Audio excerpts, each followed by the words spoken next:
thinking about today is not what the CIO should be doing. They should be thinking like 3 years. So how am I going to get the skill sets in here to leverage the tools? And do I need developers anymore? Do I need integration engineers? What sort of skill sets am I going to need in 2 or 3 years? And start now, because, public sector budget cycles are fairly slow.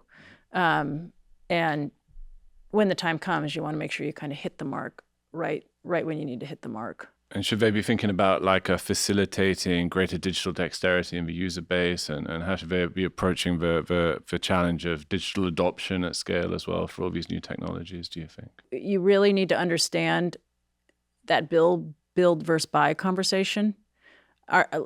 Internally, are you actually capable of building this, or should we be going out to the marketplace and really leveraging the latest technology?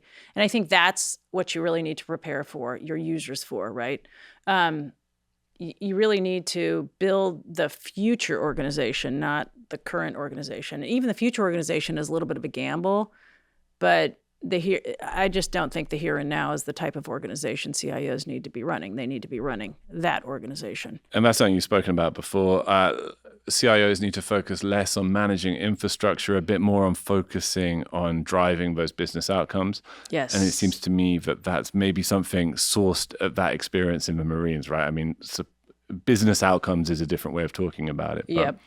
Thinking about big picture strategic aims, right, and how they play into that, would you say? I absolutely agree that. I mean, I think the CIO role in particular is this nexus of the CEO is looking at the CIO to drive change, right?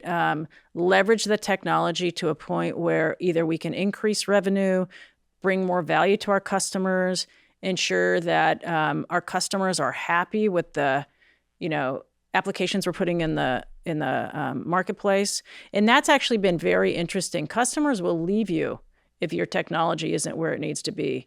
And they get to decide how that technology is being used and leveraged, which is, consistently we tell, technologists, you need to go from the user's perspective inward and build the tools to deliver. But oftentimes, because the role is so massive, some of the time it's like they don't have the luxury to do that, right? So you have to consistently remind yourself, always be talking to your users. How do your users like what you're delivering? So that's important, because I think the users and the customers will just drop you, right? There's so many options now in the marketplace. I don't think totally we understand how it's going to look with AI kind of in our ecosystem, but knowing that these skill sets that were useful, relevant, and necessary for the last 10 years are probably going to be useful, relevant, and necessary in the next 10 years. And so ensure you're making the investment in your peers, specifically like the CFO, the CEO, and the COO. Because if you really want to drive change, it's the operations that need to transform. And that could be as easy as taking them to lunch, having a chat over a coffee, just maintaining that relationship. So when you're coming to them for whatever millions of dollars you need, that you're not, that's not the first time you're talking to them. Good advice. Yeah, good advice. Given that kind of the distinct unknowableness of the next 5-10 years, right, in technology, what advice would you have for ambitious young technologists in the workplace today? What skills or outlooks do they need to cultivate in themselves? Always work on the hardest, most abstract projects. Always just do your best.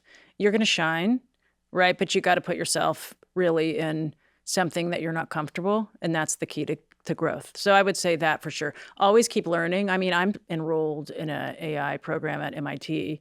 I don't know everything. There's just no way, right? But consistently, constantly learning about your craft, right?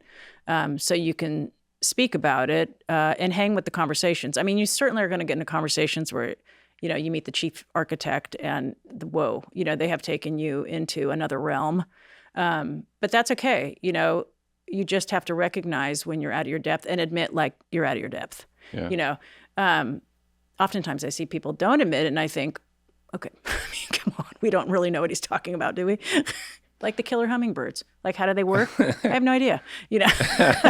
That would be my advice. Always keep learning, and absolutely positively make time to go talk to other people all the time. Go out for coffee, right? Even if it seems like I don't think we're ever going to work together. You just never know. That person can end up on your panel for an interview that for the role you want. And now you have a relationship with them because you just basically made the effort. And that's difficult with young people because they actually, their whole like worldview was shifted so dramatically because of COVID. But you have to really hit that point home that it's valuable to make the connections. Interested, sort of final question or topic, if looking back over your whole career, started out obviously distinctly inspired by and driven by the idea of public service. I would say, talking to you maybe the last 10 years or so, very inspired by innovation. And I was wondering, do you see those things as like in any way mutually exclusive or separate sources of professional inspiration? Or do you see them as very complementary? And what do you see as driving you in the next 5-10 years? Certainly, when I think about the time with DARPA, I mean, that is the most cutting edge organization I think I've ever been around. And R&D, right, in our big universities or even our small universities has to continue to happen. They are always pushing envelopes, 90% of which we don't hear about or know about.